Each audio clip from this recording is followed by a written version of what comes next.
All right, we are here. ANTII YouTube channel back with another interview.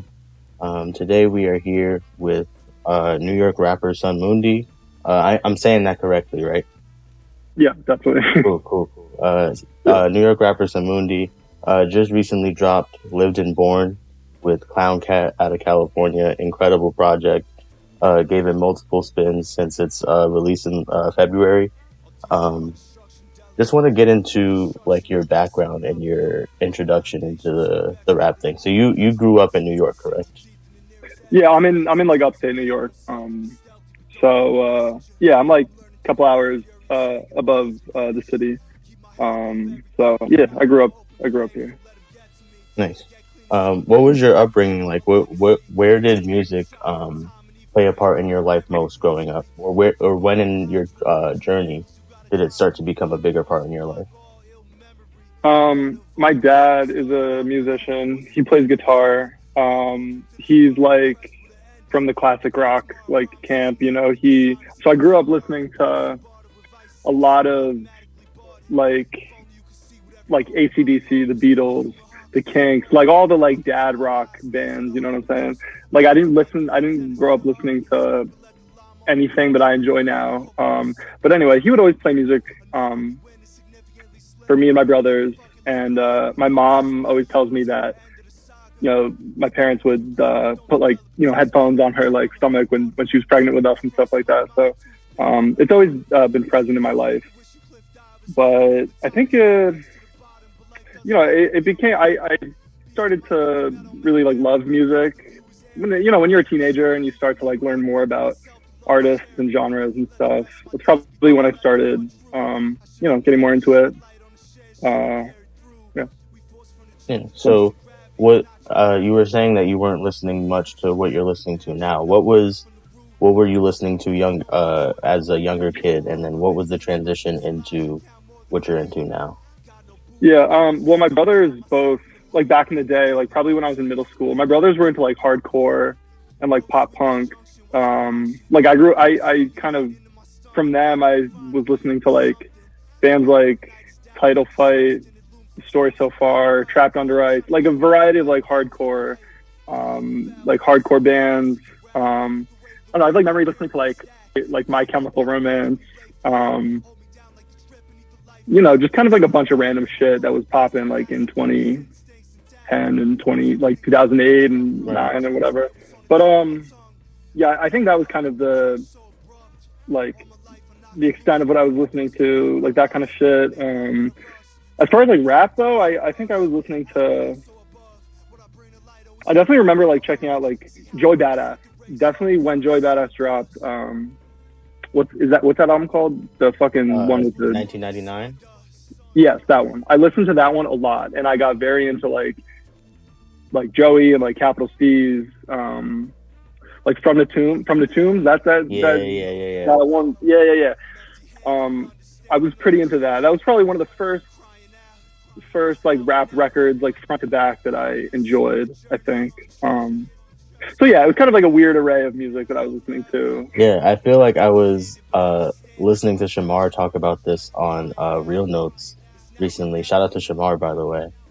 Indeed. About how Joey Badass was a part of like his introduction into like this rap scene, so to speak, and I thought that was super hard. Like same for me. Like like once I discovered Joey Badass, like my perception of rap music was really changed, because I wasn't seeing young people rap the way that he was rapping. You know what I mean? Like super layered, triple, double entendres. Like people weren't really doing that at the time, especially at his age. So getting to the project itself, Lived and Born, how did you and Clown Cat connect for this project? I posted a song on some Discord, like a draft of some song. It was the song I have called Vidette.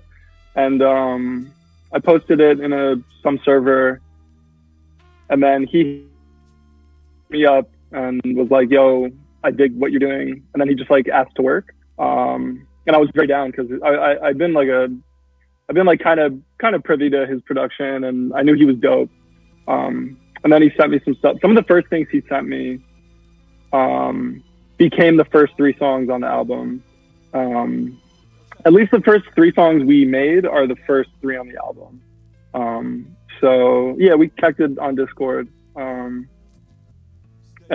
yeah, that's how I meet a lot of people I make music with. I think that's how it's happened, you know. Yeah, I would say Yeah. definitely the same for me, connecting to people with like the Discord and such.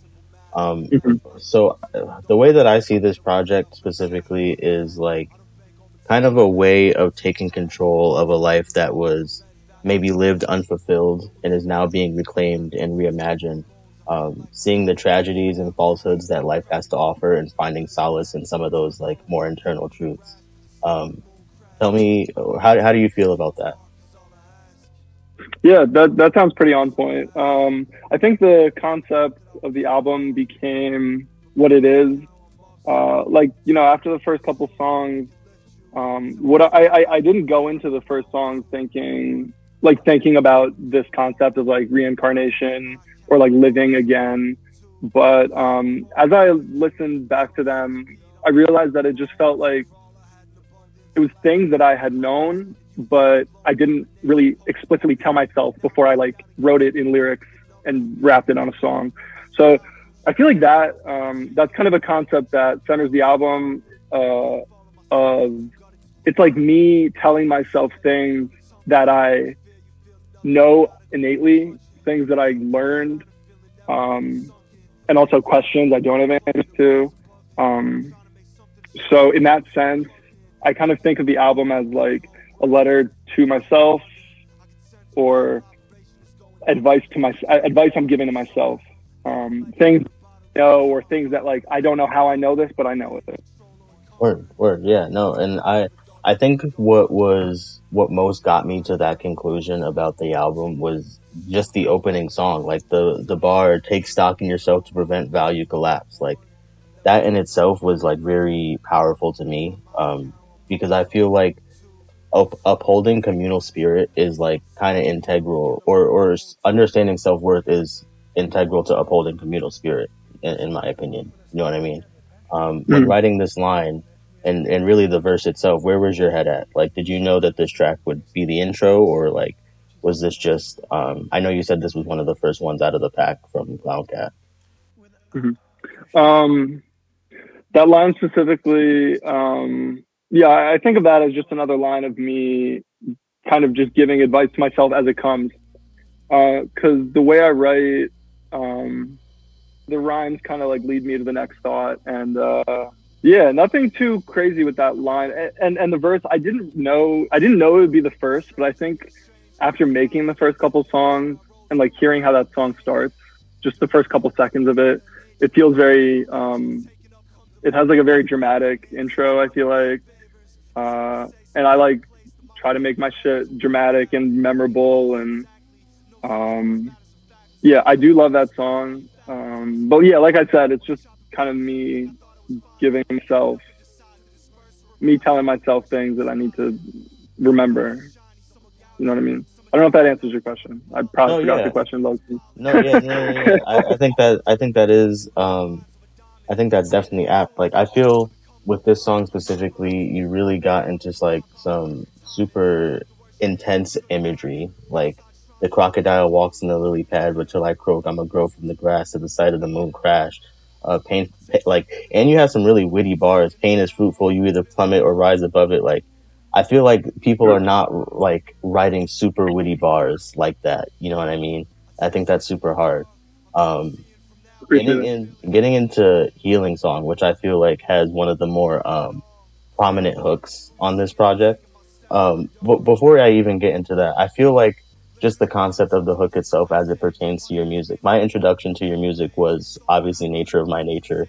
Um, and I remember hearing like in just in that 4-track EP, there wasn't any hooks, if I remember correctly. It was just straight like That's true. bars after bars after bars. One that Mhm. stuck out to me on the first track was I used to play point guard. I prefer the process to the assist, not the shine. Like that. That shit was Word, super hard to me. I was like, yo, that's crazy. word. But on here, you have a lot of different hooks that you're trying out throughout the project. What is your Mhm. relationship with hooks in terms of song structure? Yeah. Well, like before I started, you know, like making and releasing music, like when I was just starting out, like writing rhymes, writing verses, I would write to like Messiah music beats, like on his Bandcamp, you know what I mean? And I would just kind of, you know how like when you're first writing raps, you're just kind of like picking out whatever beat, you know, going wherever it takes you. But I always thought that I would be like a person who just wrote verses, like kind of how Akai does. The way he just kind of does verses, and you don't need to ask questions because there's plenty in every verse. And I really dig what he does. But I think there weren't too many. I don't know if there were any hooks on Midnight Oil, my first album. I can't really remember off the top of my head, but with Clown Cat, like Stay Compassionate, that was a hook that I just kind of like heard it in the beat. Same with Healing Song. I think those beats like really welcomed hooks because they had like, I don't know, like their melodies kind of invited that like repetitious type of phrasing. So yeah, I dig hooks. I think they have a cool. I feel like they're a little like controversial sometimes for no reason. Like, I don't know, man. Hooks are fucking tight, and like people don't really do hooks like that anymore. I feel like, you know what I mean. Like they're kind of on the back burner for whatever reason. But I dig hooks. I respect a person who can write a good hook. It's not easy. I feel like it's something you need to. It has to be like pretty automatic. I feel like when you're writing, at least for me, like if it doesn't come off automatically, it can easily sound forced. So I try to avoid that. But yeah, as far as Lived and Born, I think the hooks all kind of came pretty naturally to me.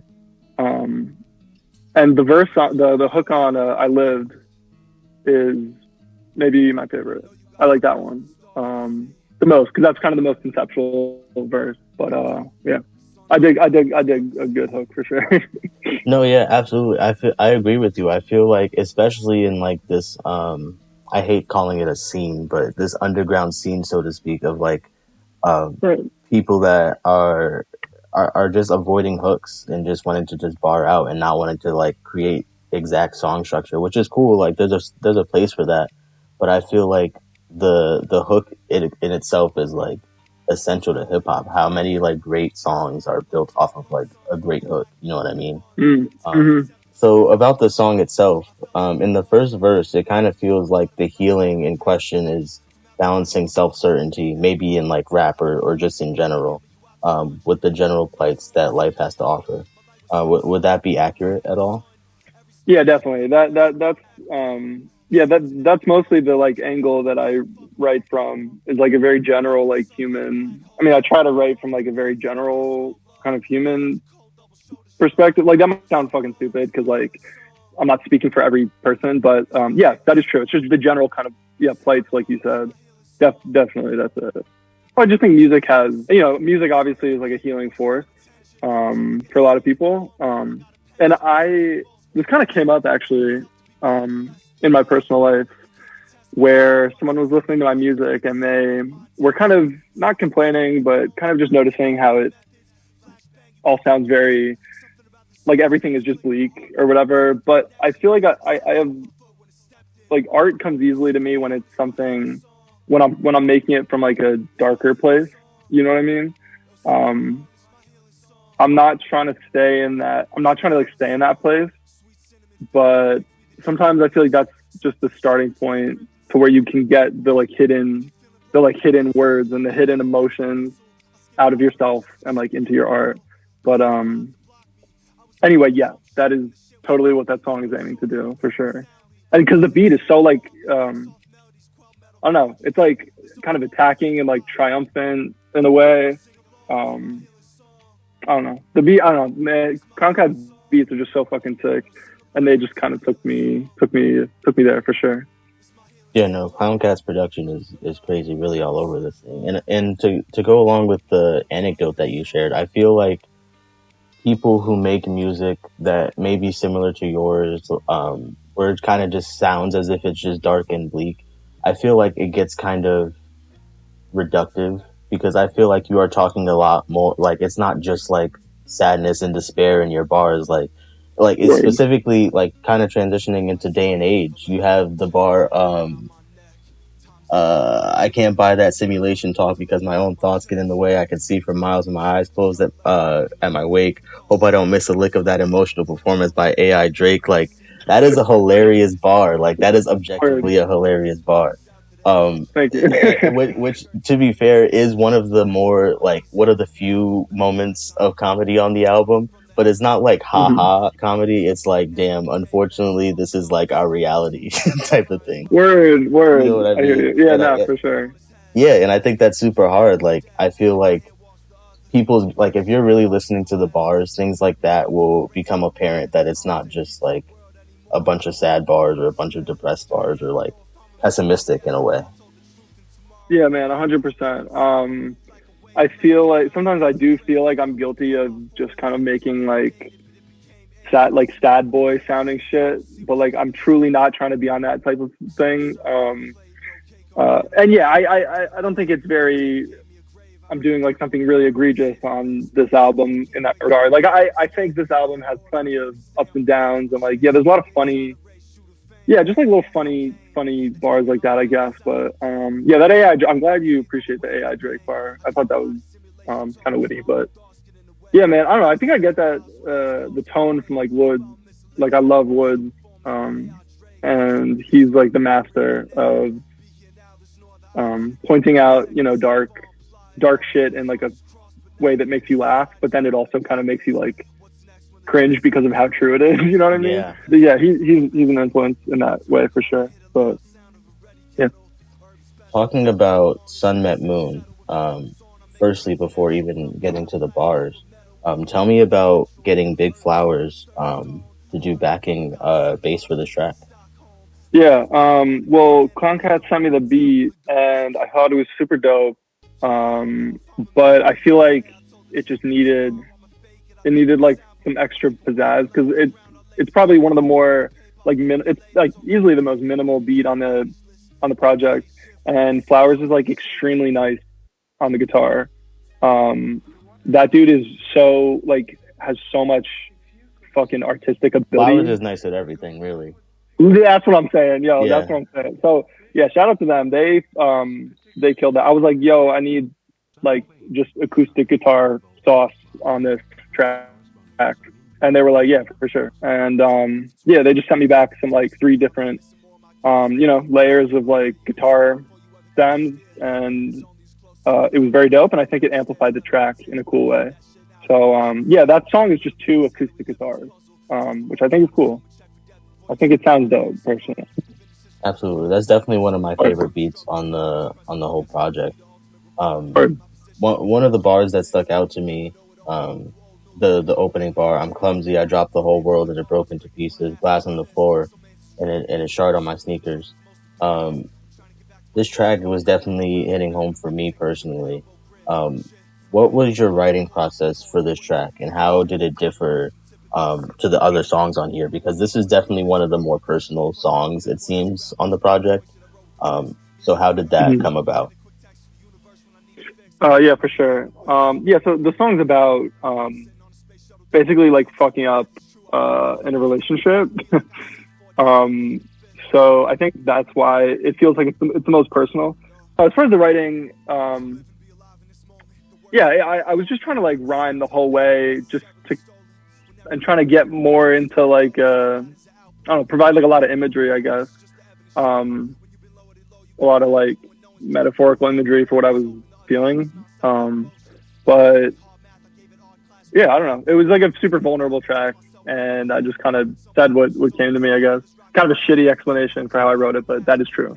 So, for you, where, as it pertains to your progression, discography wise, I have not yet gotten a chance to listen to Midnight Oil, but I've heard, Nature of My Nature and obviously Lived and Born.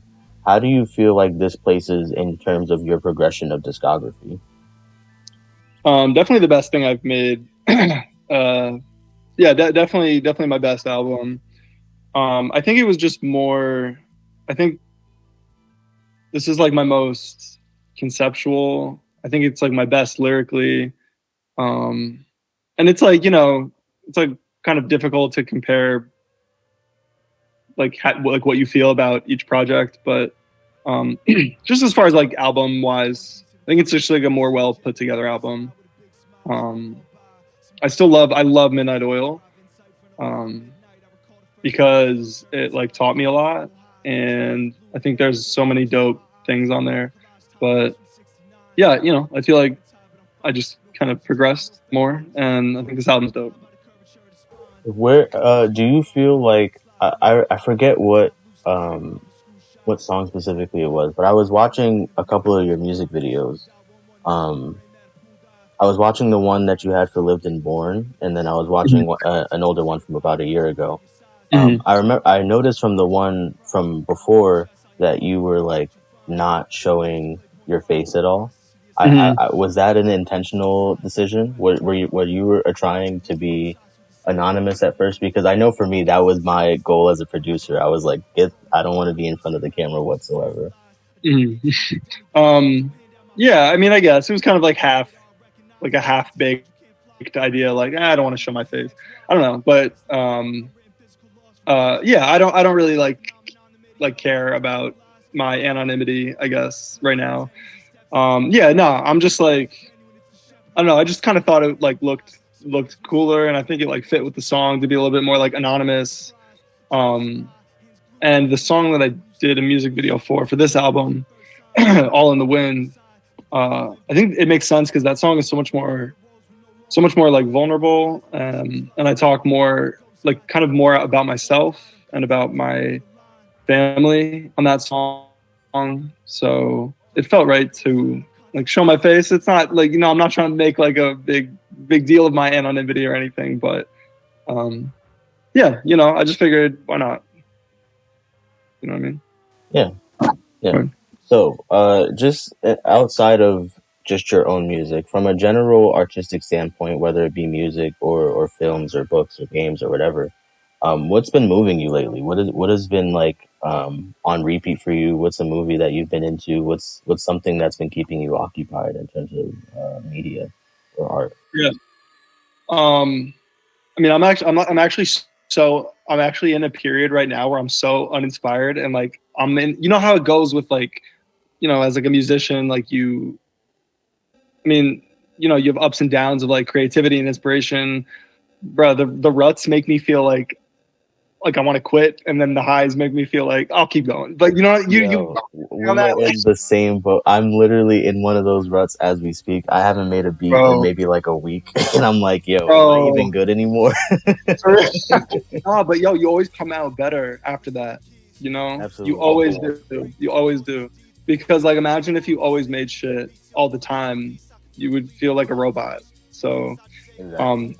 Anyway, I'm reading right now. I'm trying to get more into my like film shit, but I'm also reading a book right now by this guy Neil Postman, and it's kind of like I'm kind of like studying some shit for my like next album, which is like almost done. But I'm kind of reading about like how technology has like corrupted culture, and how we like live in a technopoly is what this author calls it. Anyway, but I'm just trying to read more. I'm trying to like fucking just get smarter, like just straight up, because I'm like, there's just so much shit that I feel like I need to like catch up on. So I'm kind of just reading, I'm trying to like read more. I think that's where I'm at right now. As far as other music, there's so much new music to listen to. I'm so overstimulated by the amount of shit to listen to at all times. Yeah, I'm just trying to, I don't know, I was just like listening to I was listening to like Alice Coltrane today. Sometimes I just need to restart, like with jazz. Like I've been listening to like Alice Coltrane, Archie Shepp, Robo Hand. Do you know Robo Hands? I don't. That dude is tight. But anyway, yeah, he's like a contemporary jazz artist, but he's really dope too. So yeah, I'm just trying to read, listen to other music. Yeah, that's where I'm at right now. That's what's up. I'm definitely in the same boat in terms of like wanting to read more and wanting to just get more involved in like um different arts in general. Like I feel like my life has been so like music centric. I've never really tried to like become a film buff or like Right. really get into books like that. So I'm really trying to just expand my range of like arts that I'm into, especially with reading. Like I've got to start reading more. Got to get my face out of my phone, bro, one way or another. Yo, bro, tell me about it. No, I'm fully with you. On the film tip though, I just started a letterbox, so that's Yo, exactly how it's about to go. no, literally, my girlfriend was literally just telling me about Letterboxd. I have to get into that for sure. Poor Things. Have you seen that? I haven't. Man, new. It's with Emma Stone, Willem Dafoe, Mark Ruffalo. It's so fucking sick. But that was probably one of the more like inspirational movies I've seen lately. That shit moved me quite a bit.